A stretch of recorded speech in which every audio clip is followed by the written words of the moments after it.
Aku tidak pernah menyangka.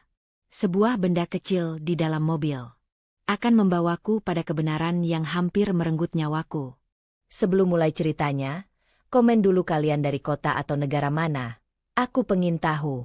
Jangan lupa like, subscribe, dan aktifkan lonceng, supaya channel ini makin berkembang. Tika menatap mobilnya dengan rasa gelisah. Pagi itu, ia hendak pergi bekerja seperti biasa. Tapi sesuatu menarik perhatiannya di bawah kursi pengemudi. Sebuah benda kecil dan aneh terselip di antara karpet dan pedal. Hatinya berdebar. Ia menunduk, jari-jarinya ragu-ragu menyentuh permukaannya. Ini, apa? Gumamnya pelan, hampir tak terdengar. Suasana pagi yang biasanya tenang terasa mencekam. Ia menatap sekeliling, memastikan tidak ada yang melihatnya. Mobil itu biasanya sepi. Tapi kini udara terasa berat. Tika menarik napas dalam, mencoba menenangkan diri. Mungkin hanya alat elektronik biasa, pikirnya. Tapi nalurinya menolak menerima jawaban itu. Hatinya menjerit agar berhati-hati. Ia memutar benda itu di tangannya, memperhatikan bentuknya yang asing. Ada sesuatu yang membuatnya merasa diawasi, meskipun tak ada yang terlihat. Ketika Egy muncul dari rumah, Tika menyembunyikan benda itu di balik jaketnya. Ia tersenyum tipis, tapi matanya menipu ketenangan. Pagi, sayang, sapa Egy santai. Pagi, jawabnya, nada suaranya normal, tapi pikirannya berputar cepat. Ia menatap Egy sekilas, mencoba menilai apakah suaminya tahu sesuatu. Tidak ada tanda-tanda mencurigakan pada Egy. Hanya senyum biasa yang selalu ia lihat. Tapi sesuatu di dalam dirinya menolak menerima ketenangan itu. Saat menyalakan mesin, tangan Tika secara otomatis menggenggam benda itu di pangkuannya. Detak jantungnya semakin cepat. Apakah ini semacam alat pelacak? Atau sesuatu yang lebih buruk? Pikirnya. Ketakutan mulai merayapi pikirannya. Di perjalanan, ia menoleh ke cermin. Egy tampak sibuk dengan ponselnya, tak melihat ke arahnya. Tika menelan ludah. Perasaan tidak nyaman itu semakin kuat. Ia mencoba menepis pikiran gelap itu, tapi bayangan kemungkinan terburuk terus menghantuinya. Sesampainya di tempat parkir kantor, Tika tetap memegang benda itu, berpikir keras. Ia menunduk sebentar, menatapnya, lalu menghela napas panjang. Aku harus tahu apa ini, bisiknya pada diri sendiri. Ia membuka tas dan menyelipkan alat itu dengan hati-hati, memastikan tidak terlihat oleh siapapun. Pikiran Tika tidak bisa berhenti berputar. Ia membayangkan berbagai kemungkinan, dari yang masuk akal hingga yang menakutkan. Egy, apakah dia tahu?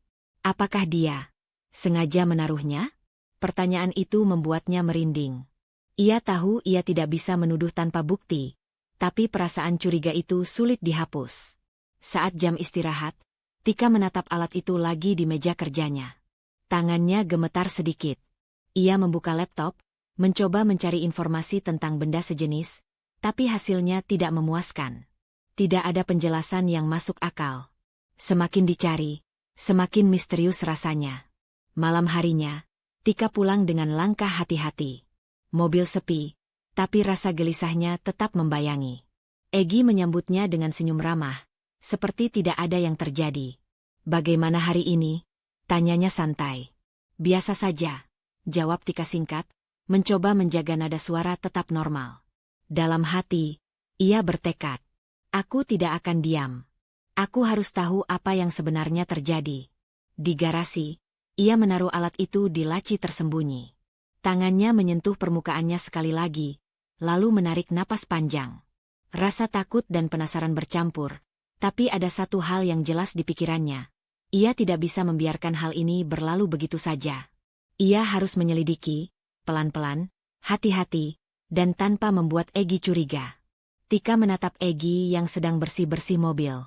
Wajahnya tampak biasa, namun pikirannya sibuk menebak-nebak. Ia tahu langkah selanjutnya akan menentukan apa yang akan ia temukan. Dengan tekad yang membara, Tika menarik laci kembali dan menutupnya rapat. Ia menyimpan alat itu dengan hati-hati, sambil merasakan ketegangan yang tak kunjung reda. Malam itu, sebelum tidur, Tika duduk di meja rias, memandangi alat itu dari jauh. Rasa penasaran dan rasa takut saling bertabrakan di dalam dirinya. Besok aku akan mulai mencari tahu lebih banyak. Perlahan, tapi pasti. Ia menarik selimut lebih erat, mencoba tidur. Tapi pikirannya tetap berputar tentang kemungkinan yang menunggu di hadapannya. Rasa curiga Tika kini berubah menjadi tekad. Ia sadar, langkah pertama telah dimulai. Langkah untuk mengungkap misteri yang bisa saja mengubah hidupnya selamanya. Tika duduk di ruang tamu, tangannya masih menggenggam secangkir teh hangat yang perlahan mendingin. Alat itu masih tersimpan di laci mobilnya dalam benak pikirannya. Ia menatap Egy yang tengah membaca koran, wajahnya tenang, tampak biasa seperti pagi-pagi sebelumnya. Tapi Tika tahu, ketenangan itu bisa menipu. Aku mau tanya sesuatu, kata Tika akhirnya. Suaranya terdengar ringan tapi ada ketegangan yang tersembunyi di ujung kata-katanya. Egy menurunkan koran, menatapnya dengan senyum tipis yang selalu membuat Tika sulit membaca perasaannya. Tentang apa? Tanyanya, nada suara terdengar biasa saja, tanpa sedikit pun rasa curiga. Tika menarik napas panjang, menahan detak jantungnya yang terasa cepat. Aku menemukan sesuatu di mobil kita tadi pagi, katanya pelan, matanya menatap lurus ke Egy. Aku ingin tahu, kamu tahu sesuatu tentang ini? Egy mengernyit sebentar, lalu tersenyum samar. Oh, itu? Sepertinya aku lupa meletakkannya di situ. Tapi, Tika, itu bukan apa-apa. Jangan terlalu khawatir. Tika mengerutkan alis, merasa ada sesuatu yang salah. Jawaban Egy terlalu singkat, terlalu nyaman. Bukan apa-apa? Tapi, aku tidak mengerti. Kenapa ada di mobil kita? Dan kenapa aku tidak pernah melihatnya sebelumnya? Suaranya terdengar lebih tegas. Egy menoleh, matanya memandang lurus ke mata Tika. Aku bilang, itu bukan masalah besar. Aku mungkin meletakkannya tanpa sengaja. Kamu terlalu overthinking, sayang, ujarnya santai, mencoba menertawakan ketegangan yang mulai terlihat di wajah Tika. Tika menghela napas, menahan rasa gelisah yang meningkat. Overthinking? Aku tidak berpikir berlebihan. Ini aneh, terlalu aneh untuk hanya sebuah kebetulan, pikirnya. Ia menatap wajah Egy, mencoba menebak emosi di balik senyum itu. Ada sedikit kekakuan di sudut bibirnya, tapi Egy berhasil menyamarkannya. Aku tidak tahu, mungkin kamu benar, kata Tika akhirnya, suaranya lebih lembut, namun matanya tidak lepas dari Egy. Aku cuma ingin jujur. Aku merasa ada yang tidak beres. Egy mencondongkan tubuh sedikit ke arah Tika, senyumnya tetap sama, tapi ada kilatan samar di matanya. Tika, kamu selalu terlalu khawatir. Aku tidak pernah berniat menyembunyikan apapun dari kamu. Benar-benar tidak ada maksud jahat. Tika menelan ludah, mencoba menenangkan detak jantungnya. Setiap kata Egy terdengar meyakinkan, tapi nalurinya menolak percaya begitu saja. Ia merasa seperti memasuki labirin kata-kata, di mana Egy menguasai jalannya, tapi di ujungnya, ada kegelapan yang tersembunyi. Kalau begitu, aku harap tidak ada lagi yang disembunyikan dariku, kata Tika, suaranya lebih mantap sekarang. Ada ketegangan yang jelas, tapi ia berusaha menahannya. Egy mengangguk, senyumnya tetap melekat, tapi pandangannya sekilas menelusuri ekspresi Tika. Tentu, tidak ada yang disembunyikan. Namun, Tika tahu, ada sesuatu yang tidak benar. Rasa curiganya semakin menguat, semakin menekan dada. Ia menatap tangan Egy yang memegang koran, matanya menelusuri gerakan setiap jari, mencari tanda-tanda ketidakjujuran.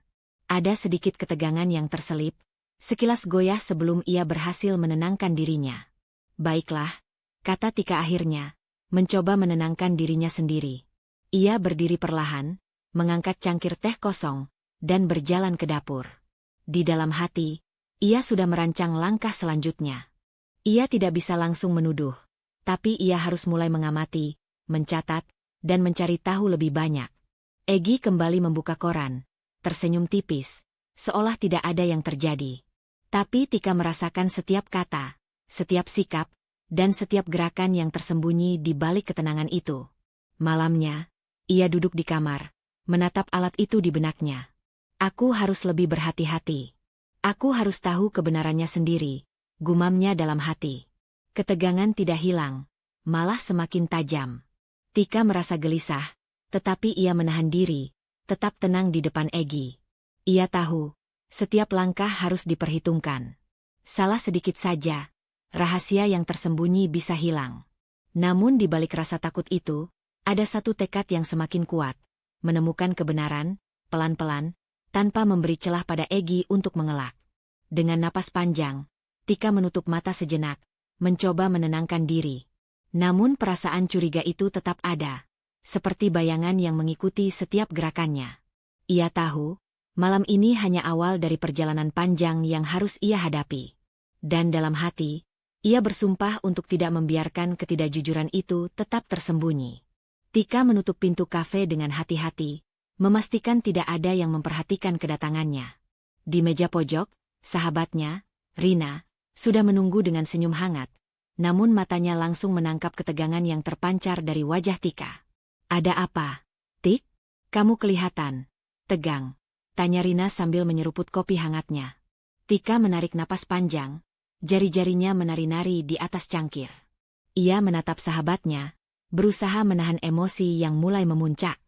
"Aku menemukan sesuatu di mobilku. Sesuatu yang bikin aku takut, Rina. Aku nggak tahu harus gimana." Rina mengerutkan alis. "Serius? Sesungguhnya, sepertinya serius. Ceritain semuanya padaku. Aku di sini untuk bantu." Tika menunduk sebentar, memutuskan untuk jujur. "Aku nemuin alat aneh di mobil. Aku nggak ngerti fungsi pastinya, tapi aku curiga bisa jadi untuk memantau aku. Aku takut itu ada hubungannya sama Egy." Suaranya bergetar sedikit, tapi matanya tetap menatap Rina. Rina menatapnya diam sejenak, lalu menggenggam tangan Tika dengan lembut. "Tik, ini nggak main-main. Kamu harus hati-hati. Tapi kita harus pikirin langkah yang aman dulu. Kamu nggak bisa gegabah menghadapi ini sendirian." Tika mengangguk, mencoba menenangkan diri. "Aku tahu, tapi aku nggak bisa diam aja, Rin. Aku harus tahu apa maksudnya. Aku nggak bisa terus hidup dalam ketakutan." Rina mencondongkan tubuh, suaranya rendah tapi tegas. "Kamu harus kumpulin bukti dulu. Jangan langsung menuduh Egy. Tapi simpan semua barang, catat semua kejadian yang mencurigakan. Kalau ada bukti kuat, baru kita laporin ke pihak berwenang. Itu cara paling aman buat kamu." Tika menelan ludah. Saran Rina masuk akal, tapi pikirannya tetap kacau. Ia membayangkan Egy yang selama ini tampak santai, tersenyum ramah, dan kini mungkin menyimpan rahasia berbahaya. "Aku takut, Rin. Kalau Egy tahu aku curiga, aku nggak tahu apa yang bakal dia lakuin."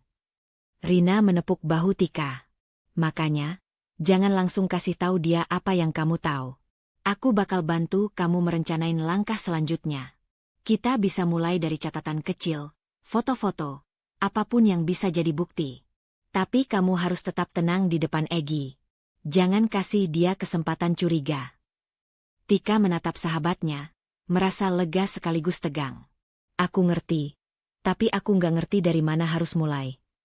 Rina tersenyum tipis, lalu mengeluarkan ponselnya. "Kita bisa mulai dari hal sederhana. Foto alat itu, simpan di tempat aman. Catat semua kejadian yang nggak biasa. Kalau ada percakapan aneh, rekam atau tulis. Kita bikin semuanya terdokumentasi rapi. Nanti kalau lapor polisi, semua udah siap. Kamu nggak sendirian, Tik. Aku di sampingmu." Tika mengangguk perlahan, perasaan campur aduk. Ada ketakutan, tapi juga sedikit lega karena merasa didukung. Ia menyadari, langkah pertama yang harus diambil adalah memutuskan untuk melapor ke pihak berwenang. "Oke, aku bakal lapor ke polisi. Tapi aku bakal lakuin dengan hati-hati, ngumpulin bukti dulu." Rina tersenyum, menepuk tangannya lagi. "Bagus. Itu langkah paling tepat. Jangan terburu-buru, Tik. Kita bakal hadapi ini pelan-pelan, tapi pasti." Tika menarik napas panjang, mencoba menenangkan diri. Dalam hatinya, ia merasakan ketegangan yang masih membara, tapi ada tekad yang lebih kuat. Ia tahu, ini bukan hanya soal alat itu, tapi soal keselamatan dan kejujuran dalam hidupnya. "Terima kasih, Rin. Aku nggak tahu apa jadinya tanpa kamu, kata Tika, suara lembut tapi mantap. Rina menggenggam tangannya, menatap mata Tika dengan serius. Kamu nggak sendiri. Ingat itu. Aku bakal bantu kamu dari belakang, dan kita bakal pastiin semuanya jelas sebelum ambil langkah besar. Tika menatap sahabatnya lagi, merasakan kombinasi ketegangan, rasa takut, dan tekad yang membara. Ia tahu malam ini akan sulit tidur, pikirannya penuh rencana dan pertanyaan. Tapi satu hal jelas, langkah pertama telah ditentukan. Besok, ia akan mulai menghubungi pihak berwenang, membawa alat itu sebagai bukti awal, dan memulai proses untuk menemukan kebenaran. Saat mereka berpisah di luar kafe, Tika menatap langit malam yang gelap. Ia menarik napas panjang, merasakan angin dingin menyentuh wajahnya. Aku harus berhati-hati, tapi aku nggak akan diam. Aku harus menemukan jawaban sendiri. Tekad itu menguatkan langkahnya menuju mobil. Malam itu, Tika menyimpan alat itu di tasnya dengan hati-hati, siap untuk memulai babak baru dalam hidupnya. Babak di mana ia tidak akan membiarkan ketidakjujuran mengendalikan hidupnya. Tika menarik napas panjang di depan kantor polisi. Tangannya menggenggam tas berisi alat aneh yang selama beberapa hari terakhir menghantuinya. Ia menatap gedung itu dengan campuran rasa takut dan tekad. Ini langkah pertama. Aku harus tetap tenang, gumamnya dalam hati. Begitu masuk, aroma resmi dari kantor polisi langsung menyergap inderanya. Campuran kertas, tinta, dan logam. Tika berjalan menuju resepsionis, mencoba menenangkan detak jantungnya yang berdebar cepat. Selamat pagi. Saya ingin melapor, kata Tika, suaranya sedikit bergetar, tapi ia berusaha terdengar tegas. Petugas resepsionis, seorang wanita muda dengan senyum profesional, menatapnya sebentar. Silakan, Bu. Apa yang ingin dilaporkan? Tika mengeluarkan alat itu dari tasnya, menaruhnya di atas meja resepsionis. Saya menemukan benda ini di mobil saya, dan saya merasa ada yang tidak beres. Saya ingin polisi memeriksa dan mengetahui apakah ini alat berbahaya atau digunakan untuk tujuan jahat. Petugas itu mengangkat alis, menatap alat itu sebentar, kemudian mengangguk. Baik, Bu. Kami akan memproses laporan ini. Silakan duduk sebentar. Nanti akan ada petugas yang memeriksa benda ini. Tika duduk di kursi tunggu, tangan gemetar sedikit, matanya terus menatap alat itu. Ia merasa seperti berada di antara rasa lega dan ketegangan. Ia mencoba menenangkan diri, menarik napas dalam, tapi pikirannya tetap dipenuhi pertanyaan. Siapa yang menaruh ini? Apa tujuannya? Apakah Egy terlibat? Beberapa menit kemudian, seorang petugas berpakaian rapi keluar dari ruang penyelidikan. Bu Tika, saya petugas Aditya. Boleh saya lihat benda ini lebih dekat? Tika mengangguk, menyerahkan alat itu dengan hati-hati. Silakan diperiksa. Saya benar-benar tidak mengerti apa fungsinya, tapi saya merasa ini serius. Petugas Aditya menatap alat itu dengan cermat, memutar dan menelitinya dari berbagai sisi, sambil sesekali mencatat di buku catatan. Apakah Bu Tika melihat alat ini aktif atau hanya ditemukan begitu saja? Tanyanya. Ditemukan begitu saja, Pak. Aku nggak menyentuhnya banyak. Aku takut kalau ternyata bahaya, jawab Tika, suaranya sedikit bergetar. Petugas mengangguk, matanya tetap fokus pada alat itu. Baik, Bu. Kami akan melakukan pemeriksaan awal.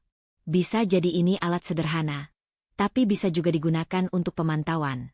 Untuk saat ini, kami akan mendokumentasikan benda ini, mengambil foto, dan melakukan identifikasi teknis. Tika menelan ludah, menatap setiap gerakan petugas. Jantungnya berdetak kencang.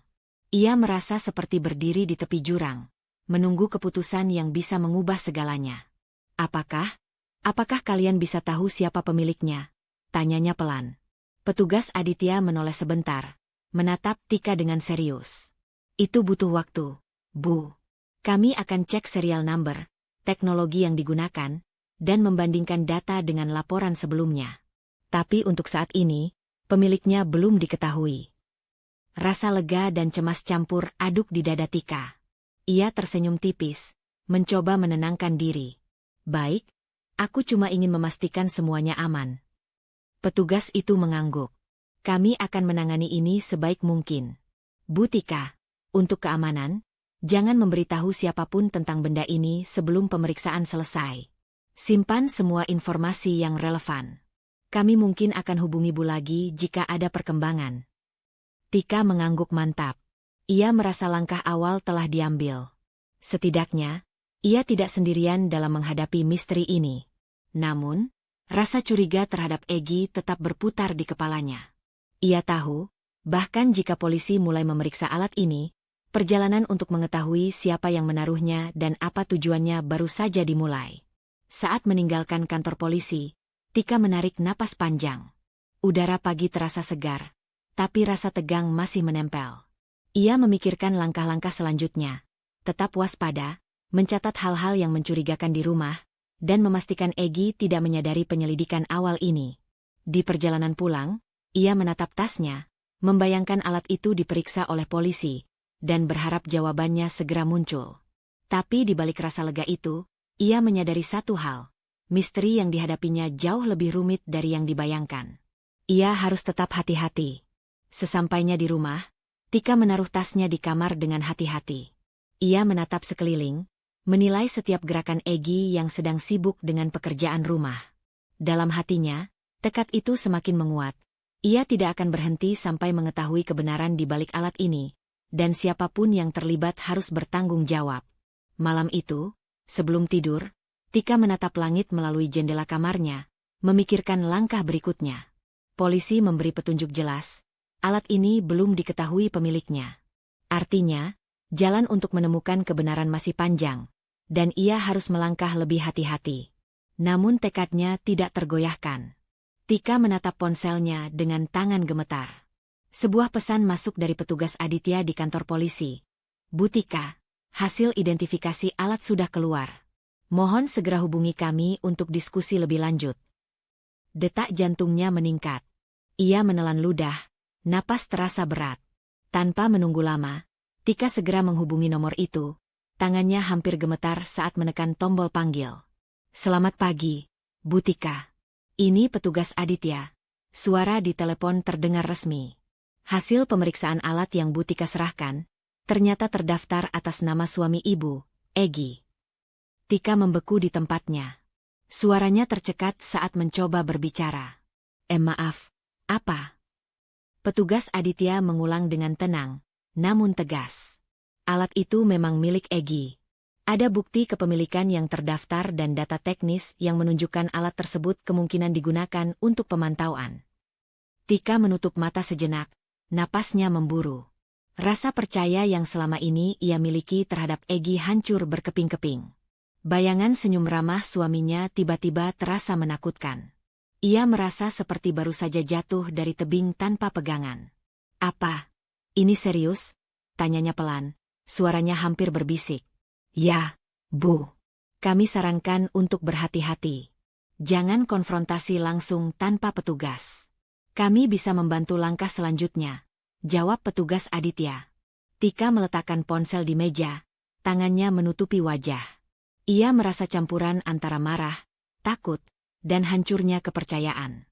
Semua senyum, perhatian, dan kata-kata manis Egy selama ini tiba-tiba terasa seperti topeng. Ia membayangkan semua waktu mereka bersama, dan setiap momen kini dipenuhi kecurigaan baru. Ia berjalan ke jendela, menatap langit yang mulai redup, mencoba menenangkan pikirannya. Bagaimana bisa? Gumamnya. Hatinya terasa sakit, tapi kemarahan mulai menyala. Ia tahu, ia tidak bisa membiarkan situasi ini begitu saja. Egy jelas memiliki maksud jahat, dan alat itu adalah bukti nyata. Beberapa menit kemudian, Egy pulang. Tika duduk di sofa, menatap pintu masuk dengan wajah tenang, meski hatinya bergejolak. Ia harus menahan diri, tidak boleh terlihat panik. Hai, Tika. Pulang kerja capek, ya? Sapanya ramah, senyum tipis menghiasi wajahnya. Tika menatapnya lurus, suaranya dingin tapi terdengar wajar. Ya, capek. Ada hal yang perlu kita bicarakan, Egy. Egy menaruh tasnya, menatap Tika dengan penasaran. Oh ya? Tentang apa? Tika menelan ludah, menahan gemetar di tangan dan suaranya. Aku baru saja mendapat kabar dari polisi tentang alat yang aku temukan di mobil. Egy tersenyum tipis, mencoba menenangkan situasi. Ah, itu, ya? Aku sudah bilang itu bukan apa-apa. Kamu terlalu khawatir, Tika. Namun Tika tetap menatapnya, matanya tajam. Polisi bilang, alat itu milikmu, Egy. Mereka punya bukti teknis dan data kepemilikan.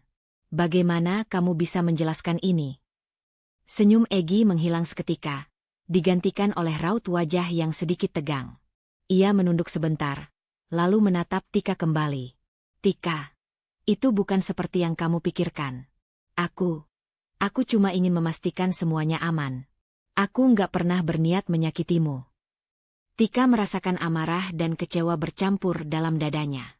Ia melangkah lebih dekat, matanya menatap tajam Egy. Tidak, Egy. Aku merasa dikhianati. Alat itu, ini bukan sekadar alat, ini pengawasan. Aku merasa hidupku terancam, dan kau berbohong padaku. Egy menelan ludah, raut wajahnya menunjukkan sedikit ketegangan. Ia mencoba tersenyum, tapi Tika bisa melihat kilatan panik di matanya. Tika, aku bisa jelaskan nanti. Tolong jangan buat kesimpulan dulu. Tika menggeleng pelan. Aku nggak bisa diam. Aku harus memastikan ini. Aku harus tahu niatmu sebenarnya sebelum semuanya terlambat. Ia menarik napas panjang, menenangkan dirinya. Dalam hatinya, satu hal jelas, Egy berbahaya. Alat itu adalah bukti nyata. Rasa takut mulai diganti tekad untuk bertindak cerdas, merencanakan langkah-langkah agar keselamatannya terjaga, sekaligus mengungkap kebenaran. Egy masih berdiri di hadapannya, wajahnya campur aduk antara defensif dan panik, tapi Tika tetap tenang di luar.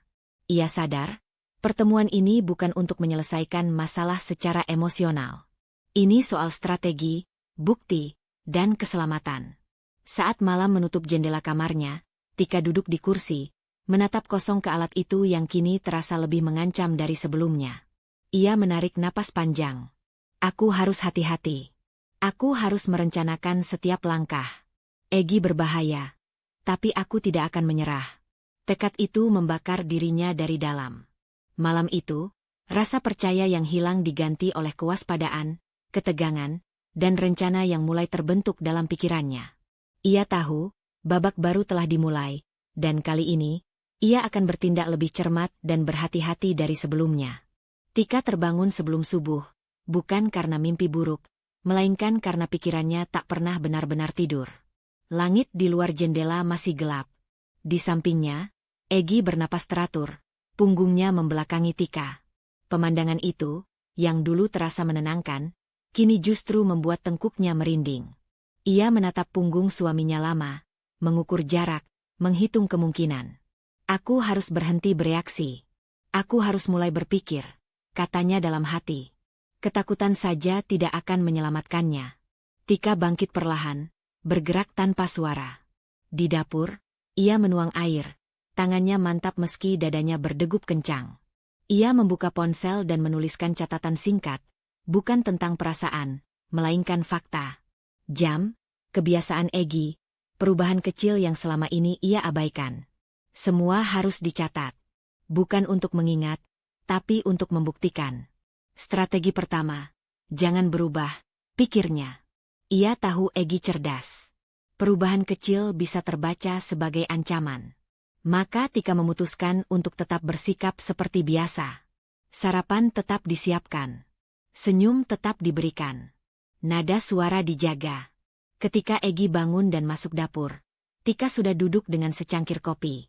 Kamu bangun pagi, kata Egy santai. Tika mengangkat bahu. Kebiasaan lama. Aku ingin mulai olahraga lagi. Egy mengangguk, tak curiga. Tapi Tika menangkap sesuatu di wajahnya. Tatapan singkat yang terlalu menilai. Ia mencatatnya di kepala. Perubahan diamati. Oke. Aku harus lebih rapi. Setelah Egy pergi bekerja, Tika bergerak cepat. Ia tidak punya banyak waktu. Rumah terasa sunyi, tapi justru disitulah ketegangan memuncak. Ia memeriksa ruangan satu persatu, bukan untuk mencari benda tertentu, melainkan pola. Laci yang biasanya tertutup rapat. Meja kerja Egy yang terlalu bersih. Komputer yang selalu dikunci. Ia tidak menyentuh apapun secara langsung. Hanya mengamati. Jangan meninggalkan jejak, pikirnya. Strategi kedua, mengamati tanpa mengubah keadaan. Tika duduk di ruang tamu, membuka laptop pribadinya. Ia membuat folder tersembunyi, menamainya dengan sesuatu yang membosankan. Di dalamnya, ia mulai menyusun kronologi. Tanggal, waktu, kejadian kecil. Setiap hal yang terasa janggal. Ia tidak berasumsi. Hanya menulis apa yang terjadi. Siang itu, ponselnya bergetar. Pesan dari Rina masuk singkat. Hati-hati. Jangan terburu-buru. Simpan semuanya rapi. Tika membalas cepat. Aku sedang menyusun langkah. Aku aman untuk sementara. Aman. Kata itu terasa rapuh, tapi ia memaksakan diri untuk mempercayainya. Sore hari, Egy pulang lebih cepat dari biasanya. Tika sedang melipat pakaian di kamar. Ia menahan napas sejenak, lalu melanjutkan kegiatannya seperti tidak terjadi apa-apa. Kamu di rumah saja hari ini? Tanya Egy. Iya. Pekerjaan kantor agak longgar. Jawab Tika tanpa menoleh. Ia bisa merasakan Egy memperhatikannya dari belakang. Diam terlalu lama. Tika sengaja menjatuhkan kaos ke lantai, lalu membungkuk untuk mengambilnya. Gerakan sederhana, alami. Ia ingin memastikan Egy melihatnya sebagai dirinya yang lama, bukan seseorang yang sedang menyusun perang. Malam datang bersama hujan tipis. Mereka makan malam tanpa banyak bicara. Egy tampak sibuk dengan ponselnya. Tika memperhatikan dari balik bulu matanya. Strategi ketiga, biarkan dia lengah. Setelah Egy tertidur, Tika bangkit lagi. Kali ini, ia membawa buku catatan kecil dan ponsel cadangan yang selama ini jarang ia pakai. Ia tidak ingin semua tersimpan di satu tempat. Risiko terlalu besar. Ia duduk di lantai kamar mandi, menyalakan ponsel cadangan tanpa suara.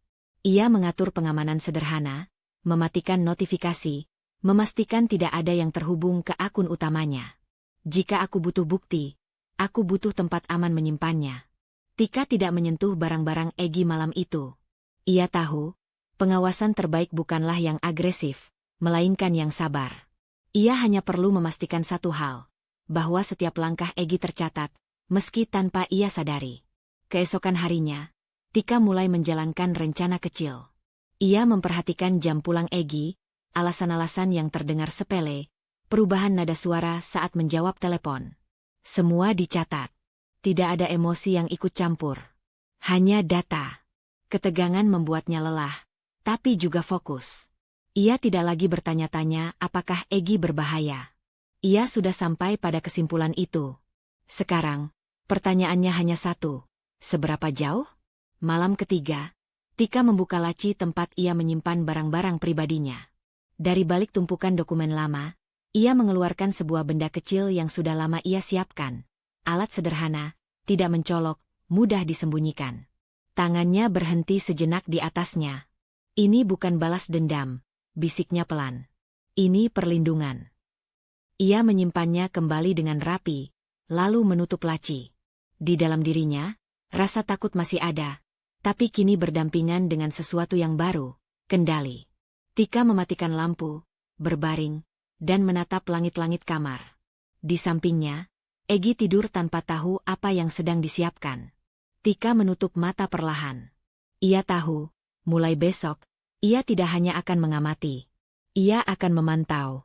Dengan metode. Dengan tujuan.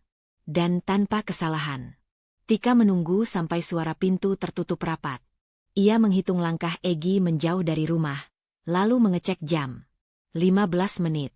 Cukup untuk langkah pertama. Ia bergerak cepat ke ruang kerja Egy. Tidak ada waktu untuk ragu. Laptop di meja terkunci. Tika tidak mencoba membobolnya. Ia tahu itu jebakan. Ia memilih jalur lain. Laci bawah. Ia membuka perlahan. Kosong. Laci kedua. Beberapa map tipis. Ia tidak membaca lama-lama. Hanya memotret judul, menutup kembali. Tidak ada yang dipindah. Ponsel Egy tergeletak di meja. Layar mati. Tika berhenti. Jangan sekarang, katanya pada diri sendiri. Ia melangkah mundur. Strateginya bukan mengambil risiko besar di awal. Ia beralih ke tas kerja Egy. Resleting setengah terbuka. Tika mengintip. Dompet. Kunci. Sebuah buku kecil dengan sampul gelap. Jantungnya berdegup. Ia menarik buku itu keluar, membukanya sekilas. Tulisan singkat. Tanggal. Jam. Tempat. Tidak ada penjelasan. Hanya catatan kering. "Kenapa kamu mencatat ini?"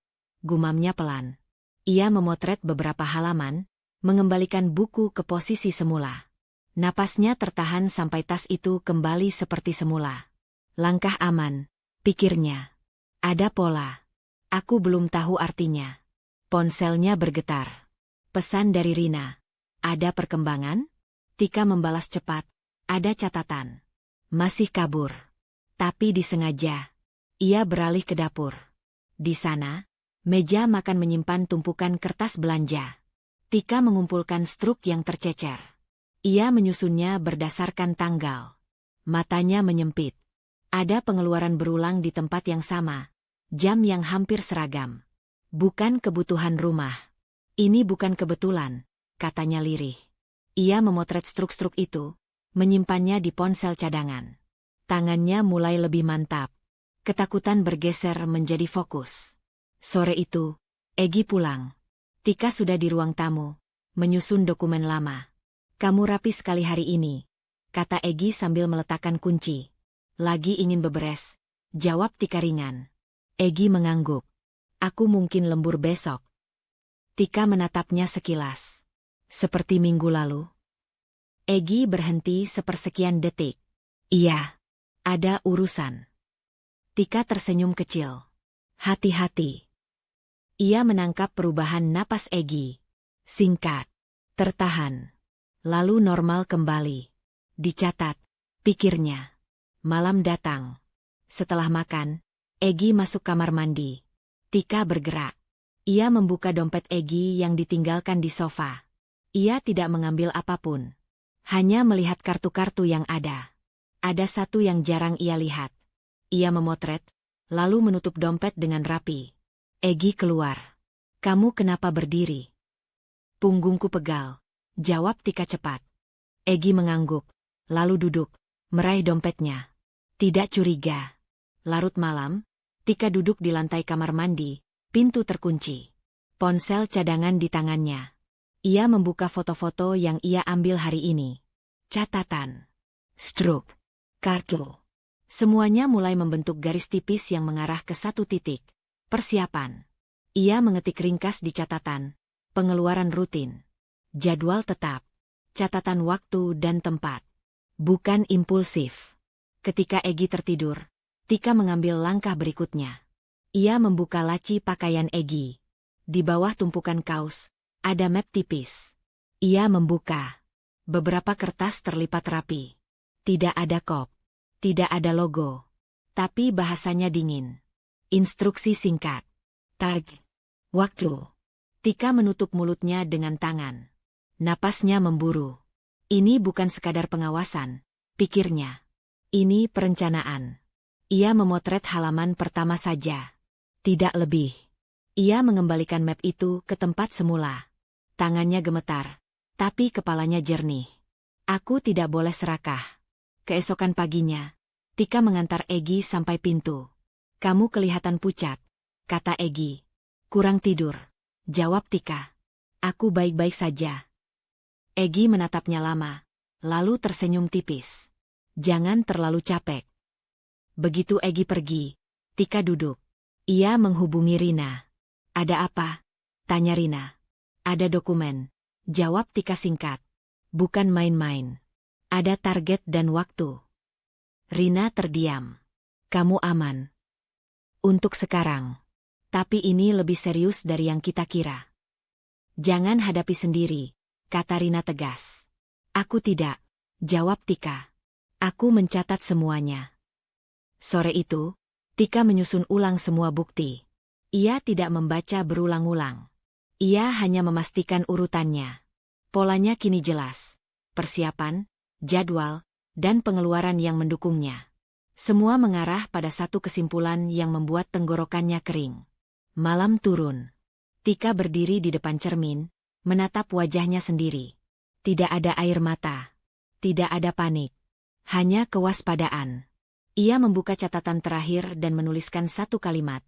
Ini rencana yang disengaja. Tika menutup ponsel, menyimpannya di tempat aman. Di luar kamar, Egy tertawa kecil menonton sesuatu. Suara itu kini terdengar asing. Tika tahu, ia baru saja menemukan petunjuk yang lebih serius. Bukan tentang apa yang telah terjadi, melainkan tentang apa yang akan terjadi jika ia tidak bertindak. Tika tidak lagi mengandalkan kebetulan. Setiap langkah kini terukur. Setiap reaksi disimpan rapat. Ia bangun pagi dengan satu tujuan, membuat kebenaran tak bisa disangkal. Di meja rias, ia menyalakan ponsel cadangan. Mode senyap. Penyimpanan siap. Ia menyelipkannya ke saku piyama, lalu keluar kamar dengan langkah biasa. Egy sudah di dapur, menuang kopi. Kamu kelihatan sibuk akhir-akhir ini, kata Egy tanpa menoleh. Tika membuka kulkas. Pekerjaan menumpuk. Jam tidurmu berubah, lanjut Egy. Tika menutup kulkas pelan. Aku mencoba lebih disiplin. Ia menekan tombol kecil di ponsel cadangan di dalam sakunya. Satu sentuhan. Rekaman dimulai. Egy mengangguk, tapi matanya mengamati terlalu lama. Jangan sampai kecapean. Aku tahu batasanku, jawab Tika singkat. Ia melangkah menjauh, jantungnya berdegup. Satu percakapan. Aman, pikirnya. Ia tidak ingin terlalu lama. Rekaman panjang justru berisiko. Siang itu, Tika berada di rumah sendirian. Ia membuka laptop pribadinya dan menghubungkan ponsel cadangan. Rekaman tersimpan rapi. Ia memberi label tanggal dan konteks. Tidak ada emosi di penamaan. Hanya fakta. Ia berpindah ke akun keuangan keluarga. Akses masih ada. Tika tidak mengubah apapun. Ia hanya mengunduh laporan. Ada transaksi yang tidak pernah dibahas. Jumlahnya konsisten. Waktunya berdekatan dengan catatan yang ia temukan sebelumnya. Ini saling mengunci, gumamnya. Ia mengambil tangkapan layar. Menyimpannya di folder tersembunyi. Lalu keluar dari akun dengan hati-hati. Tidak ada jejak. Sore hari, Egy pulang lebih awal. Tika sedang menyapu ruang tamu. Kita makan di luar malam ini, kata Egy. Tika berhenti sejenak. Mendadak. Perlu suasana. Jawabnya cepat. Tika tersenyum tipis. Baik. Di mobil, Tika duduk tenang. Ia mengamati. Egy tidak banyak bicara. Ponselnya beberapa kali bergetar. Egy memiringkan layar, menjauh dari pandangan. Siapa? Tanya Tika ringan. Rekan kerja. Jawab Egy cepat. Tika mengangguk. Ia menekan tombol rekam lagi. Ponsel cadangan tersembunyi di tasnya. Ia tidak menatap Egy. Ia menatap jalan. Di restoran, Egy terlihat gelisah. Ia sering melihat jam. Makan cepat. Tika membiarkannya. Kamu harus kembali ke kantor, tanya Tika. Egy mengangguk. Ada urusan. Larut, suara Tika datar. Mungkin. Tika tersenyum kecil. Hati-hati. Malam itu, Egy pergi lagi. Tika menunggu 5 menit, lalu bergerak. Ia membuka laptop Egy yang ditinggalkan di meja. Masih terkunci. Ia tidak memaksa. Ia mencolokkan flash disk kecil ke port. Lampu kecil berkedip. Ia mencabutnya kembali. Tidak lebih dari 10 detik. Ia duduk. Tangannya dingin. Cukup, katanya pada diri sendiri. Di kamar mandi, ia memeriksa hasilnya di laptop pribadinya. Metadata. Riwayat koneksi. Nama file samar. Tidak lengkap, tapi cukup untuk menunjukkan aktivitas tersembunyi. Tika menutup laptop, menahan napas. Emosi naik perlahan. Bukan panik, melainkan kemarahan yang terkendali. Aku tidak salah. Ini nyata. Ponselnya bergetar. Pesan dari Rina. Kamu aman? Tika membalas. Aku dapat lebih banyak. Rekaman. Transaksi. Aktivitas digital. Jangan simpan di satu tempat. Balas Rina. Sudah kupisah. Jawab Tika. Larut malam, Egy pulang. Wajahnya lelah. Ia menaruh tas tanpa bicara. Kamu belum tidur? Tanya Egy. Menunggumu, jawab Tika. Egy tersenyum samar. Besok aku mungkin pergi pagi. Tika menatapnya. Kemana? Keluar kota. Tika mengangguk. Baik. Ia menekan tombol rekam sekali lagi. Nada suara Egy berbeda. Lebih pendek. Lebih tertutup. Perubahan pola, pikirnya. Setelah Egy tertidur, Tika duduk di tepi ranjang. Ia memindahkan semua bukti ke penyimpanan terenkripsi. Ia membuat salinan kedua. Mengirimkannya ke alamat aman yang hanya ia dan Rina tahu. Tangannya berhenti sejenak di atas keyboard. Dadanya sesak. Ada rasa sedih yang datang terlambat. Bukan karena kehilangan, tapi karena pengkhianatan itu nyata. Ia mengizinkan dirinya merasakannya sebentar. Lalu berhenti. Ini bukan tentang perasaan, bisiknya. Ini tentang bertahan. Keesokan paginya, Egy pergi lebih awal. Tika berdiri di depan pintu, menatap punggungnya menjauh. Ia tidak melambaikan tangan. Ia tidak perlu. Ia kembali ke meja, membuka catatan terakhir. Semua bukti kini saling menguatkan. Rekaman. Transaksi. Aktivitas digital. Perilaku. Tika menutup laptop perlahan. Napasnya dalam. Kepalanya jernih. Ia tahu, titik ragu telah lewat. Yang tersisa hanyalah langkah besar berikutnya. Dan kali ini, ia siap melangkah. Pintu terbuka lebih keras dari biasanya. Tika yang sedang di dapur langsung menoleh. Jam di dinding menunjukkan pukul 9 malam. Terlalu cepat. Egy masuk dengan wajah tegang. Jaketnya masih menempel, tas belum dilepas. Matanya menyapu ruangan, berhenti sejenak di meja tempat ponsel Tika tergeletak. Kamu di rumah terus hari ini? Tanya Egy. Iya, jawab Tika tenang. Ia mematikan kompor, mengelap tangan. Kenapa?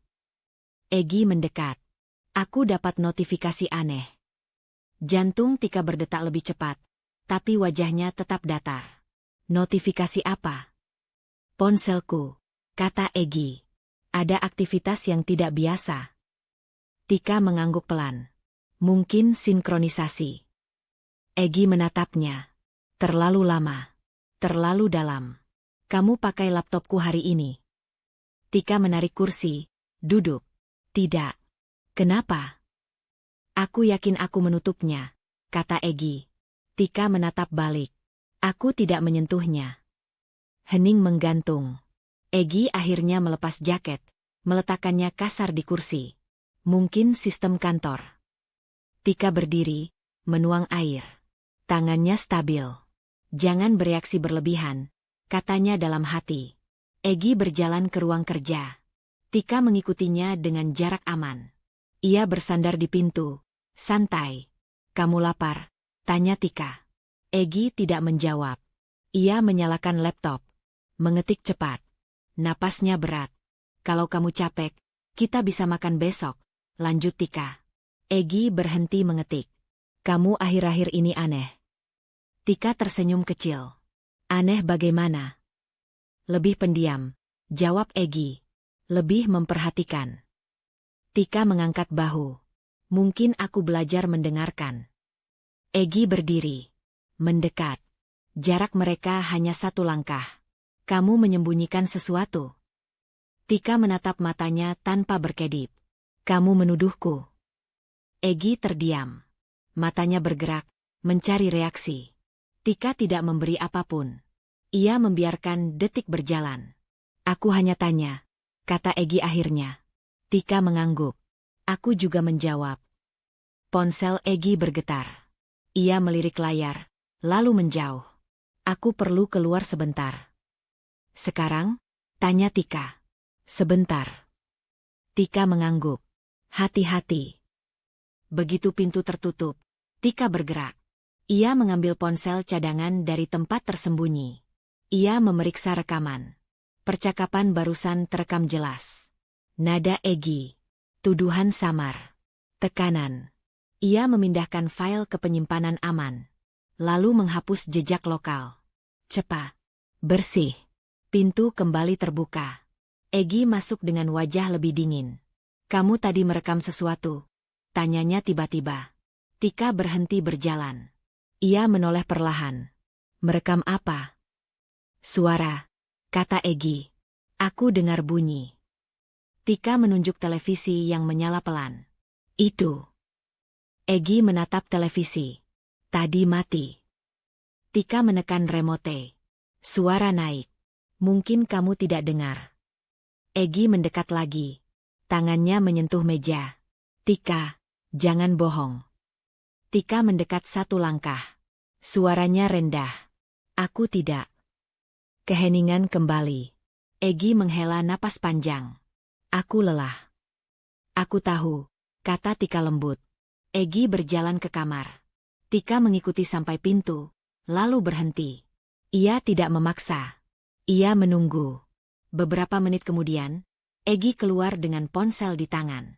"Aku harus pergi lagi." "Larut," kata Tika. "Ada urusan penting." Tika menatapnya. "Kamu aman?" Egy mengangguk cepat. "Jangan tunggu." Tika tersenyum tipis. "Baik." Begitu Egy pergi, Tika mengunci pintu. Ia bersandar, mengatur napas. Tangan sedikit bergetar, tapi kepalanya tetap jernih. Hampir, pikirnya. Terlalu dekat. Ia menghubungi Rina. Dia curiga. "Seberapa jauh?" tanya Rina. "Hampir menuduh," jawab Tika. "Tapi belum ada bukti." "Amankan dirimu." "Sudah," kata Tika. Semua dipisah. Malam semakin larut. Tika memeriksa jendela, pintu, lampu. Ia tidak menyalakan terlalu terang. Ia duduk di sofa, menunggu. 1 jam berlalu. 2. Pesan masuk dari Egy. "Aku menginap di luar. Jangan khawatir." Tika membalas, "Hati-hati." Ia mematikan ponsel utama, menyalakan ponsel cadangan. Ia mencatat kejadian malam ini. Waktu, kata-kata, reaksi. Semua detail kecil yang bisa berarti besar nanti. Tika berdiri di depan cermin. Wajahnya pucat, tapi matanya tajam. Ia menepuk pipinya pelan. "Kamu masih aman," katanya pada diri sendiri. Ia tahu, malam ini adalah ujian. Dan ia lolos tanpa membuka kartu. Egy masih curiga, tapi belum yakin. Itu cukup. Tika mematikan lampu, mengunci kamar, dan berbaring tanpa tidur. Di balik ketegangan yang tersisa, ada satu hal yang membuatnya tenang. Ia berhasil menghindari kecurigaan Egy, dan untuk saat ini, ia tetap aman. Ika tidak menekan Egy. Ia justru menarik diri. 2 hari berlalu dengan sikap yang lebih lembut dari biasanya. Ia memasak. Ia bertanya seperlunya. Ia tidak menyelidik. Setidaknya tidak terlihat. Semua itu bagian dari skenario. Pagi itu, Egy duduk di meja makan, menatap ponselnya. Tika meletakkan secangkir kopi di depannya. "Kamu terlihat capek," kata Tika. Egy mengangguk tanpa menoleh. "Banyak urusan." Tika duduk di seberangnya. "Aku khawatir." Egy akhirnya menatap. "Kenapa?" "Kita jarang bicara," jawab Tika pelan. "Aku merasa menjauh." Egy menghela napas. "Aku hanya ingin kamu aman." Kalimat itu membuat Tika menahan napas. "Catat," katanya dalam hati. Ia tersenyum kecil. "Aman dari apa?" Egy terdiam. Sepersekian detik terlalu lama. "Dari dunia luar," katanya akhirnya. Tika mengangguk, seolah menerima. "Kamu protektif." "Karena aku peduli." Tika bangkit, membersihkan meja. Ia menekan tombol rekam di ponsel cadangan yang terselip di saku celemek. "Aku senang kamu peduli." Siang hari, Tika mengirim pesan singkat pada Egy. "Aku akan pulang agak malam. Ada urusan." Ia sengaja menulis tanpa detail. Beberapa menit berlalu. Tidak ada balasan. Ia menunggu 1 jam, lalu mengirim pesan kedua. "Aku bersama Rina." Balasan datang cepat. "Di mana?" Tika tersenyum. "Masih di jalan." Ia menyimpan ponsel. Jantungnya berdetak tenang. Reaksi spontan. "Bagus." Malam itu, Tika pulang lebih awal dari yang ia katakan. Ia parkir sedikit jauh dan berjalan kaki. Dari kejauhan, ia melihat mobil Egy terparkir di depan rumah. Lampu ruang tamu menyala. Ia membuka pintu perlahan. Egy berdiri di tengah ruangan, ponsel di tangan. "Kamu dari mana?" tanya Egy. "Baru sampai," jawab Tika. "Kenapa?" "Kamu bilang bersama Rina." "Iya," kata Tika santai. "Kami berpisah di dekat sini." Egy mendekat. "Kenapa tidak bilang lokasinya?" Tika menatapnya. "Kenapa kamu perlu tahu sedetail itu?" Egy terdiam. Rahangnya mengeras. "Aku hanya khawatir." Tika mengangguk. "Aku sudah dewasa." Ia berjalan ke dapur, membiarkan Egy mengikuti. "Kamu sering bilang ingin aku aman," lanjut Tika. "Kadang aku merasa kamu takut kehilangan." Egy tersenyum tipis. "Itu wajar." "Takut pada apa?" tanya Tika sambil menuang air. Egy menghela napas. "Banyak hal bisa terjadi." Tika menoleh. "Seperti?" Egy berhenti bicara. Matanya bergerak. "Kejahatan." Tika mendekat satu langkah. "Kamu sering memikirkan itu?" "Karena aku harus," jawab Egy cepat. "Kenapa harus?" Tika bertanya lembut. Egy mengusap wajah. "Karena dunia tidak aman." Tika mengangguk perlahan. Ia mengubah arah. "Kalau sesuatu terjadi padaku, apa yang akan kamu lakukan?" Egy menatapnya tajam. "Jangan bicara begitu. Aku hanya bertanya." "Jangan," ulang Egy. Nada suaranya naik. Tika mundur setengah langkah. "Maaf." Hening kembali. Egy berjalan ke jendela. "Aku melakukan semua ini demi kita." Kalimat itu membuat Tika menahan napas. "Semua ini," pikirnya. Ia tidak bertanya. Ia menunggu. "Kadang," lanjut Egy, "orang tidak sadar bahaya sampai terlambat." Tika menunduk, berpura-pura merenung. "Kamu terdengar seperti sudah memikirkan skenario terburuk." Egy berbalik. "Aku selalu siap." "Siap bagaimana?" tanya Tika. Egy terdiam. Ia menyadari jebakan itu terlambat. "Maksudku, mental." Tika tersenyum kecil. "Tentu." Malam semakin larut. Mereka duduk di sofa, jarak sedikit lebih dekat dari biasanya. Tika menyandarkan kepala di bahu Egy. Sentuhan itu membuat Egy kaku. "Kamu tidak percaya padaku?" tanya Egy tiba-tiba. Tika mengangkat kepala. "Kenapa kamu bertanya?" "Karena kamu berubah." Tika menatap matanya. "Aku hanya ingin jujur satu sama lain." Egy menghela napas panjang. "Tidak semua hal bisa dibagi." Tika mengangguk. "Tapi beberapa harus." Egy berdiri mendadak. "Aku perlu udara." Tika tidak menahan. Ia membiarkannya pergi ke teras. Dari balik pintu kaca, ia melihat Egy berjalan mondar-mandir, menelepon seseorang. Ia menekan tombol rekam lagi. Suara teredam, tapi cukup untuk menangkap potongan kata. Nada Egy tegang. Terburu-buru. Egy masuk kembali. Wajahnya pucat. "Kita berhenti bicara malam ini." Tika berdiri. "Baik." Egy menatapnya lama. "Kamu tidak bertanya." Tika menggeleng. "Kalau kamu siap, kamu akan bicara." Egy mengangguk pelan, tapi matanya gelisah. Ia berjalan ke kamar tanpa berkata apapun. Tika mematikan rekaman. Dadanya berdebar, tapi senyum tipis muncul. Malam ini, Egy membuat kesalahan kecil. Bukan pengakuan penuh, tapi cukup untuk menunjukkan retakan. Dan retakan itu, Tika tahu, akan segera melebar. Tika tidak tidur malam itu. Bukan karena takut, melainkan karena pikirannya bekerja tanpa henti. Setiap potongan yang ia kumpulkan kini hampir menyatu. Yang ia butuhkan hanya memastikan semuanya utuh, sah, dan tak bisa dipatahkan. Pagi-pagi sekali, saat Egy masih terlelap, Tika bangun perlahan. Ia tidak menyalakan lampu. Ia bergerak seperti kebiasaan lama yang tak menimbulkan kecurigaan. Ponsel cadangan ia ambil dari tempat aman. Ia menyalin rekaman terakhir ke penyimpanan terenkripsi, lalu membuat satu salinan tambahan. Tangannya cekatan, tanpa ragu. Ia membuka map kecil yang disembunyikan di balik pakaian. Di dalamnya, bukti fisik tersusun rapi. Salinan catatan waktu, struk transaksi, cetakan aktivitas digital. Semuanya diberi label tanggal dan konteks. Tidak ada emosi di sana. Hanya urutan yang berbicara.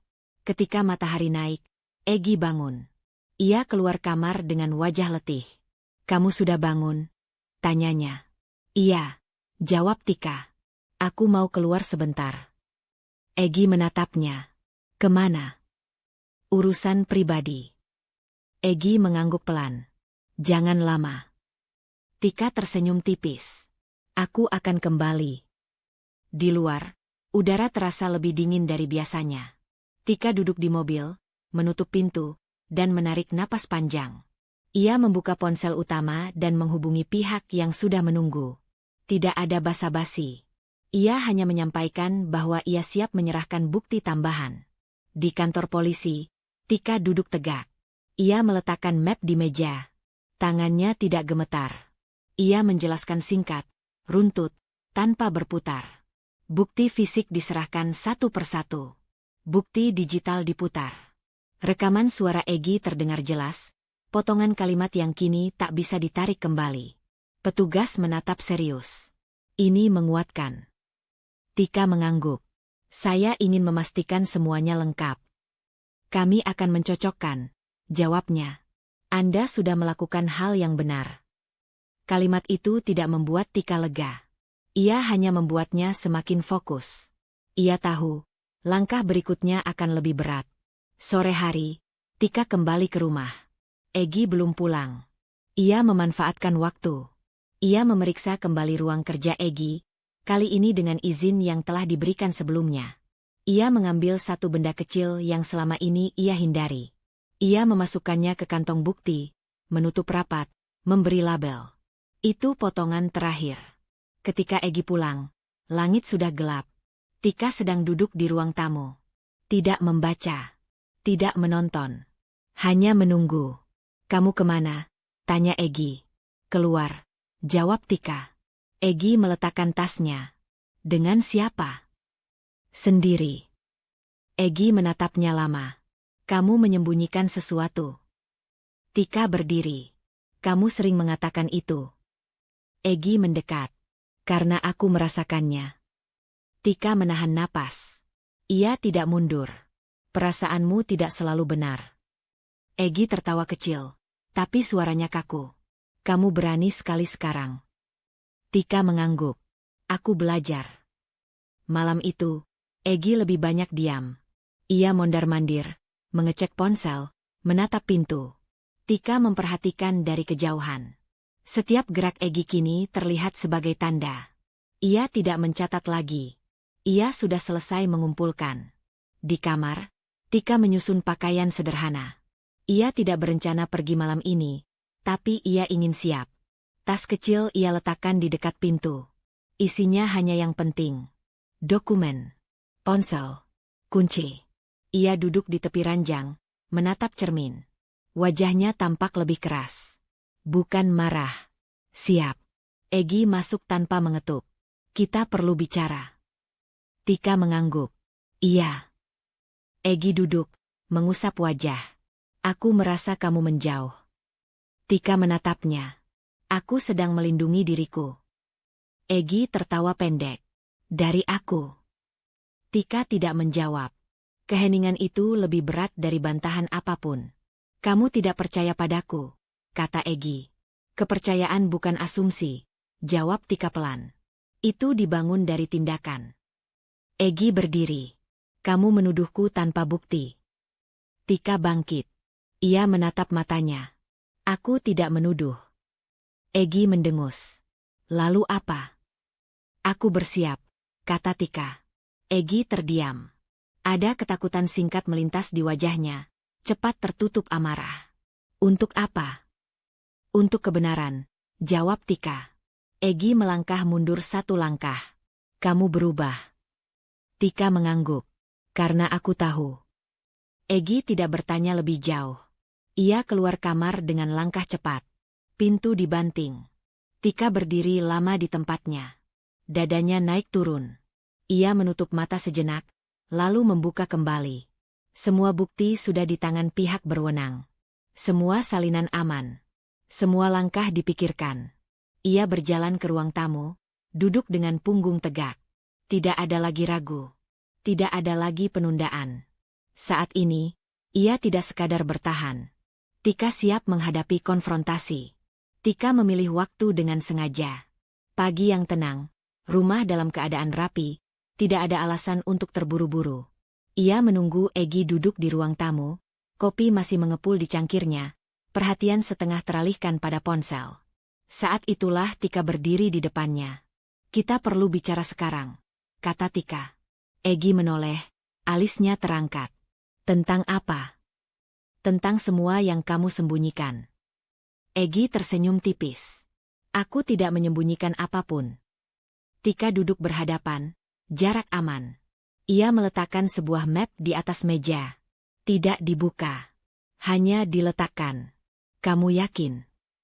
Egy melirik map itu. Apa itu? Bukti, jawab Tika datar. Egy tertawa pendek. Kamu terlalu banyak menonton berita. Tika tidak menanggapi. Ia membuka map, mengeluarkan lembar pertama, meletakkannya menghadap Egy. Ini catatan waktumu. Egy mencondongkan tubuh.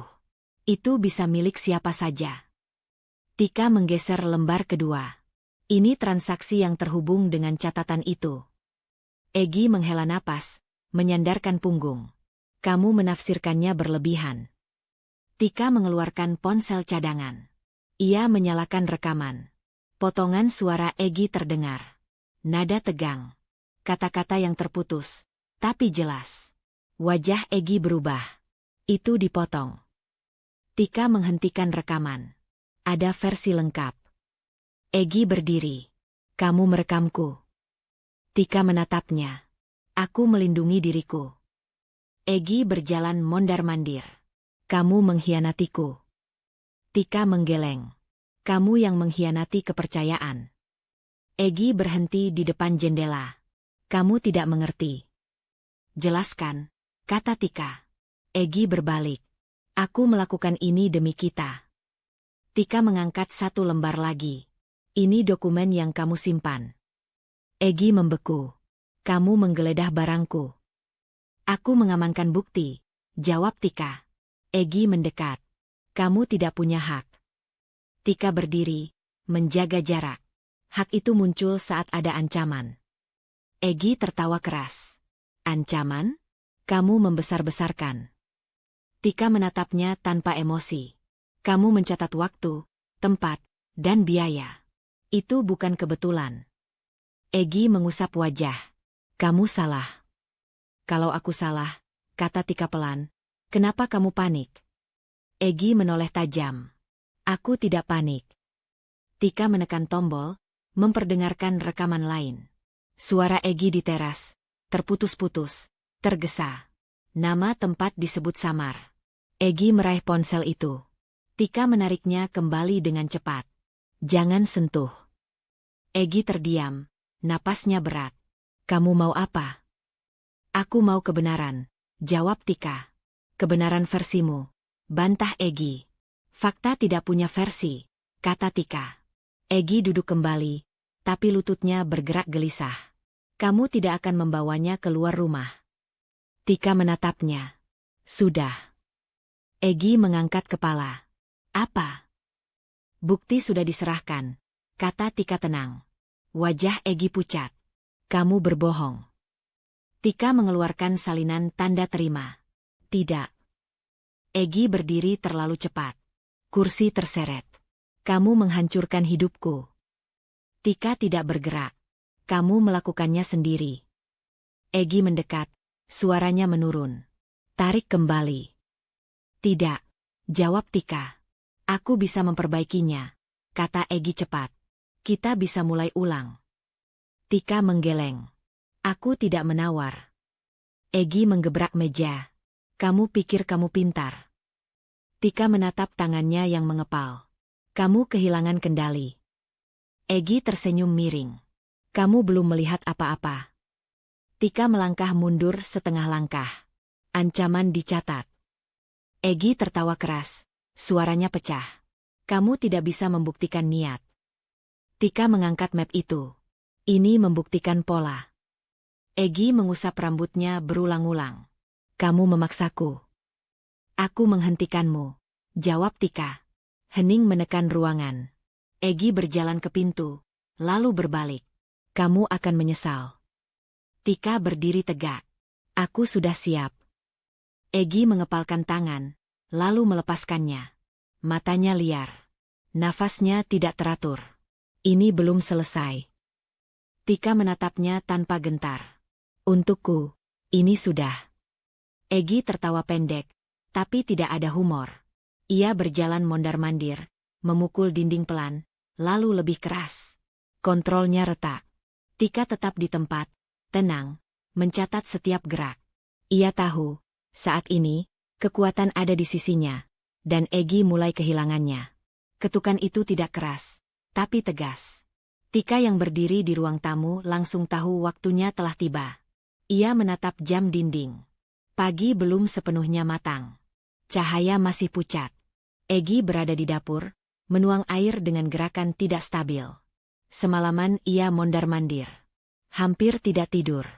Ketika ketukan terdengar lagi, Egy menoleh cepat. Kamu mengundang siapa? Tanyanya. Tika menarik napas. Bukan aku yang mengundang. Ketukan ketiga terdengar, diikuti suara yang jelas menyebutkan identitas. Tika melangkah lebih dulu. Ia membuka pintu. Dua petugas berdiri rapi. Wajah mereka serius, tidak tergesa. Kami mencari Egy. Tika mengangguk. Silakan masuk. Egy muncul di belakangnya. Wajahnya berubah. Ada apa ini? Kami perlu bicara, kata salah satu petugas. Sebentar saja. Egy tertawa kaku. Soal apa? Silakan duduk, lanjut petugas lain. Egy melirik Tika. Tatapan tajam, campuran marah dan takut. Tika membalas dengan tatapan tenang. Ia mundur setengah langkah, memberi ruang. Petugas menyebutkan nama lengkap Egy dan membacakan alasan kedatangan. Kata-kata itu terdengar formal, tapi berat. Egy menggeleng. Ini salah paham, katanya cepat. Kalian datang ke alamat yang salah. Petugas mengeluarkan map.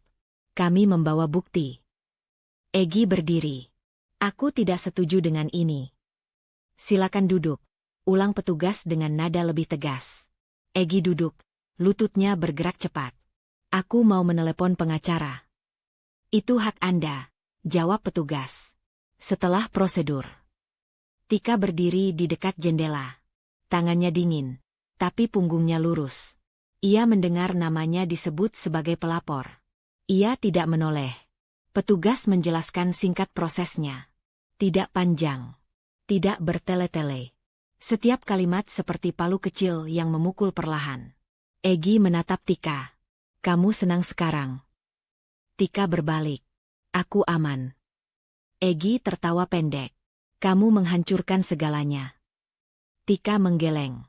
Aku menghentikan. Petugas berdiri. Kami akan membawa Anda.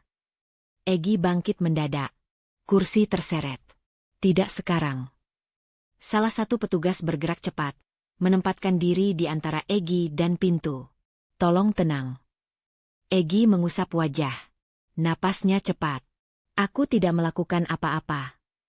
Kami akan membicarakannya di tempat yang tepat, jawab petugas. Tika melangkah mendekat satu langkah. Jangan buat ini lebih sulit. Egy menatapnya lama. Kamu pikir kamu menang? Tika menahan napas. Ini bukan tentang menang. Petugas memintanya berbalik. Borgol berbunyi pelan. Suara logam itu membuat dada Tika bergetar. Ia memejamkan mata sejenak, lalu membukanya kembali. Egy meronta kecil. Jangan sentuh aku. Tenang, kata petugas. Kami hanya menjalankan tugas. Egy akhirnya diam. Bahunya turun. Wajahnya pucat. Ia tidak lagi menatap Tika. Saat mereka bergerak menuju pintu, Egy berhenti. Tika. Tika mengangkat kepala. Apa? Egi menelan ludah. Kamu tidak tahu apa yang kamu lakukan. Tika menatap lurus. Aku tahu persis. Pintu terbuka. Udara luar masuk. Tetangga tidak terlihat. Pagi masih sepi. Langkah kaki terdengar jelas di teras. Tika mengikuti sampai ambang pintu. Ia tidak melangkah keluar. Ia berdiri di batas, menyaksikan Egi dibimbing masuk ke kendaraan. Salah satu petugas menoleh. Kami akan menghubungi Anda. Tika mengangguk. Terima kasih. Pintu kendaraan tertutup. Mesin menyala. Mobil bergerak perlahan, lalu menghilang di ujung jalan. Tika tetap berdiri. Tangannya gemetar kini, tidak lagi disembunyikan. Ia meraih sandaran pintu untuk menahan diri. Rumah terasa sunyi. Terlalu sunyi. Ia menutup pintu perlahan, mengunci, lalu bersandar. Napasnya panjang, berat, seolah baru sekarang ia diizinkan bernapas. Ia berjalan ke ruang tamu. Kursi yang tadi diduduki Egi masih bergeser. Cangkir kopi di meja sudah dingin. Tika merapikannya satu persatu. Gerakan kecil untuk menenangkan diri. Ponselnya bergetar. Pesan singkat masuk. Sudah? Tika membalas. Sudah. Ia duduk di sofa. Bahunya turun. Ada rasa lega yang datang perlahan, tapi tidak utuh. Di baliknya, masih ada ketegangan yang tertinggal. Proses belum selesai. Tapi satu langkah besar telah diambil. Tika menatap jendela. Cahaya pagi kini lebih terang. Ia menyadari satu hal dengan jelas. Ia masih berdiri. Sendiri, tapi tidak runtuh. Egi telah dibawa pergi. Dan meski hatinya masih berdebar, untuk pertama kalinya setelah lama, Tika merasa ruang di dadanya sedikit lebih lapang. Rumah itu terasa berbeda sejak pagi pertama tanpa Egi. Tidak sunyi, tetapi hening yang tidak mengancam. Tika bangun tanpa alarm. Cahaya masuk perlahan melalui celah tirai, menyentuh lantai dengan lembut. Ia duduk di tepi ranjang, menunggu tubuhnya mengejar kesadarannya. Tidak ada langkah tergesa di luar kamar. Tidak ada suara kunci. Ia menarik napas panjang dan menyadari satu hal sederhana. Ia aman. Di dapur, Tika menyeduh teh. Tangannya masih refleks bergerak hati-hati, seperti takut membuat suara. Ia tersenyum tipis saat menyadari kebiasaan itu belum sepenuhnya hilang. Pelan-pelan, katanya pada diri sendiri. Ponselnya bergetar. Pesan dari Rina, aku di bawah. Kalau kamu siap. Tika mengenakan jaket tipis dan turun. Rina berdiri di depan mobil, wajahnya penuh kekhawatiran yang ditahan. Kamu kelihatan lebih baik, kata Rina. Belum sepenuhnya, jawab Tika jujur. Rina mengangguk. Itu tidak apa-apa. Mereka berjalan tanpa tujuan jelas. Hanya menyusuri trotoar. Tika tidak banyak bicara. Ia mendengarkan suara langkahnya sendiri, merasakan ritme yang kini bisa ia atur. Di bangku taman, Rina duduk di sampingnya. Kamu tidak perlu kuat setiap waktu, kata Rina. Tika menatap pohon di depannya. Aku tahu. Kalau capek, bilang. Tika mengangguk. Ia membiarkan kepalanya bersandar sejenak. Tidak ada pertanyaan. Tidak ada desakan. Dukungan yang sunyi terasa paling tepat. Hari-hari berikutnya diisi dengan hal kecil. Membersihkan lemari. Menyortir kertas. Membuang barang yang menyimpan beban. Tika tidak melakukannya sekaligus. Ia berhenti saat dadanya terasa sesak. Ia melanjutkan saat napasnya kembali teratur. Suatu sore, ia menemukan foto lama. Ia menatapnya lama, lalu menyimpannya di kotak terpisah. Tidak dibuang. Tidak disimpan di tempat utama. Ini bagian dari hidupku, pikirnya. Tapi bukan pusatnya lagi. Telepon dari pihak berwenang datang dengan nada formal. Tika menjawab singkat. Setiap kali pembicaraan berakhir, ia duduk diam sebentar. Membiarkan tubuhnya melepaskan ketegangan yang muncul. Ia belajar mengenali batas. Malam hari, ia menulis. Bukan kronologi. Bukan laporan. Hanya kalimat pendek tentang perasaan yang muncul. Marah yang datang tiba-tiba. Sedih yang muncul tanpa sebab. Rasa bersalah yang tak rasional. Ia menuliskannya lalu menutup buku. tidak dianalisis. Diterima. Rina datang lagi, membawa makanan. Mereka makan di lantai ruang tamu. Apa rencanamu? Tanya Rina. Tika mengangkat bahu. Aku ingin kembali bekerja. Pelan-pelan. Itu bagus, kata Rina. Dengan caramu. Tika tersenyum kecil. Aku ingin mempercayai keputusanku lagi. Rina menatapnya. Kamu sudah melakukannya. Suatu pagi, Tika berdiri di depan cermin. Ia memperhatikan wajahnya. Ada lingkar gelap di bawah mata, tapi tatapannya lebih teguh. Ia mengangkat dagu sedikit. Bukan untuk menantang, hanya untuk mengingatkan diri sendiri bahwa ia tidak lagi menunduk. Ia keluar rumah tanpa rasa takut. Mengunci pintu tanpa menoleh 2 kali. Di jalan, ia berhenti sejenak, menghirup udara. Dunia tidak berubah. Tapi cara ia berdiri di dalamnya berubah. Di kafe kecil, ia duduk sendiri. Membaca. Tidak memeriksa ponsel setiap menit. Ketika pelayan datang, Tika berbicara dengan suara mantap. Interaksi kecil itu terasa seperti kemenangan. Malam itu, ia menerima pesan singkat yang membuat dadanya berdebar. Ia membacanya sekali, lalu meletakkan ponsel. Ia menutup mata, menarik napas, lalu menghembuskannya perlahan. Aku aman sekarang, katanya dalam hati. Ia tahu, pemulihan bukan garis lurus. Akan ada hari berat. Akan ada malam panjang. Tapi kini ia memiliki alat untuk menghadapinya. Kesadaran, batas, dan keberanian yang lahir dari pengalaman pahit. Tika berdiri di ruang tamu, mematikan lampu satu persatu. Rumah terasa miliknya kembali. Bukan tempat bertahan, melainkan tempat pulang. Saat ia berbaring, tidak ada ketakutan yang menyelinap. Hanya rasa lelah yang wajar. Di antara kantuk yang datang, satu perasaan menguat. Ia mulai percaya pada dirinya sendiri. Dan untuk pertama kalinya setelah lama, rasa aman itu tidak terasa rapuh. Ruang sidang itu terasa lebih terang dari yang Tika bayangkan. Bukan karena lampunya, melainkan karena perasaannya sendiri. Ia duduk tegak di bangku saksi, tangan terlipat di pangkuan, napas teratur. Tidak ada lagi gemetar yang dulu sering datang tanpa izin. Hari ini, ia datang bukan sebagai korban yang ketakutan, melainkan sebagai seseorang yang telah berdiri menghadapi kebenaran. Egy duduk di sisi lain. Wajahnya tampak lebih tua. Bahunya turun. Tatapannya tidak lagi tajam, melainkan kosong. Tika hanya melirik sekilas. Ia tidak ingin memberi ruang lebih dari itu. Hakim membacakan putusan dengan suara tenang dan jelas. Kata-kata itu mengalir, formal, namun bermakna besar. Bukti dinyatakan sah. Tindakan Egy dinilai terbukti. Hukuman dijatuhkan sesuai perbuatannya. Saat palu diketuk, suara itu bergema singkat, lalu menghilang. Tapi dampaknya menetap di dada Tika. Ada jeda hening yang panjang di dalam dirinya, seolah sesuatu yang lama mengikat akhirnya dilepaskan. Ia menutup mata sejenak. Bukan untuk menahan air mata, melainkan untuk merasakan lega yang datang perlahan, utuh. Di luar ruang sidang, udara terasa ringan. Langkah Tika mantap saat ia melangkah keluar. Tidak tergesa. Tidak ragu. Rina berdiri tak jauh, menunggunya dengan senyum kecil yang penuh pengertian. Selesai, kata Tika. Rina mengangguk. Kamu melakukannya. Tika tidak langsung menjawab. Ia memandang langit. Birunya tenang. Aku bertahan, katanya akhirnya. Hari-hari setelah putusan tidak dipenuhi euforia.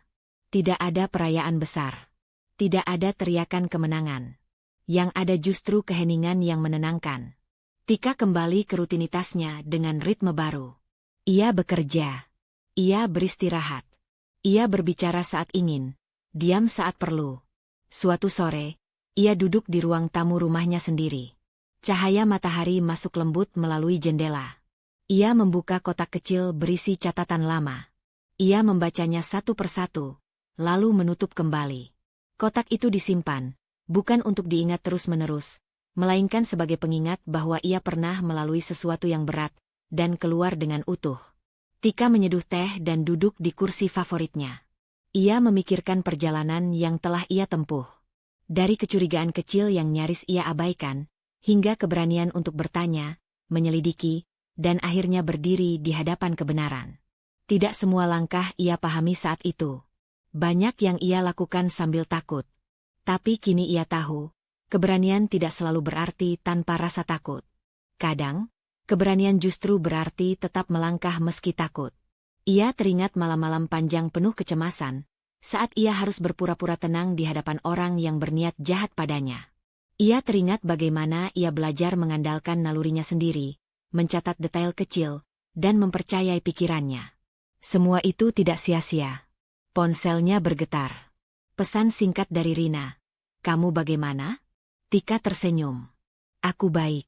Benar-benar baik." Ia mematikan ponsel dan menatap ruangan. Rumah ini kini menjadi tempat aman, bukan ruang siaga. Ia tidak lagi mendengar langkah yang membuatnya waspada.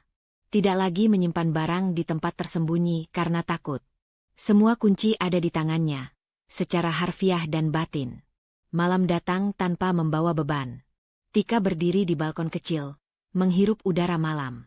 Ia merasa bangga, bukan karena berhasil menjatuhkan seseorang, tetapi karena berhasil melindungi dirinya sendiri. Ia tidak menunggu diselamatkan. Ia mengumpulkan kekuatannya, sedikit demi sedikit, sampai cukup untuk bertindak. Ia tahu, pengalaman ini akan selalu menjadi bagian dari hidupnya. Tapi bukan sebagai luka terbuka, melainkan sebagai bekas yang mengajarkannya tentang batas, kewaspadaan, dan harga diri. Sebelum tidur, Tika menulis satu kalimat di buku catatannya. "Aku memilih diriku sendiri, dan itu tidak salah." Ia menutup buku, mematikan lampu, dan berbaring. Tidak ada kegelisahan yang mengintai. Hanya rasa lelah yang wajar dan kepuasan yang tenang. Di dalam keheningan kamar, ia merasakan sesuatu yang lama hilang, kedamaian. Tika tersenyum tipis dalam gelap. Ia kuat. Ia bebas. Dan akhirnya, ia benar-benar damai. Jika kamu merasa ada yang tidak beres dalam hidupmu atau hubunganmu, jangan abaikan suara hatimu sendiri. Kewaspadaan bukan berarti curiga berlebihan. Itu adalah bentuk perlindungan diri. Berani bertanya, mencari kebenaran, dan menetapkan batas bukanlah tanda kelemahan, melainkan bukti bahwa kamu menghargai dirimu sendiri. Ingat, keselamatan dan martabatmu selalu lebih penting daripada mempertahankan hubungan yang menyakitkan. Terima kasih sudah menyimak kisah ini hingga akhir. Semoga cerita ini memberi kekuatan, keberanian, dan harapan. Jaga dirimu, percayai instingmu, dan tetap berdiri tegak menghadapi hidup. Salam hangat.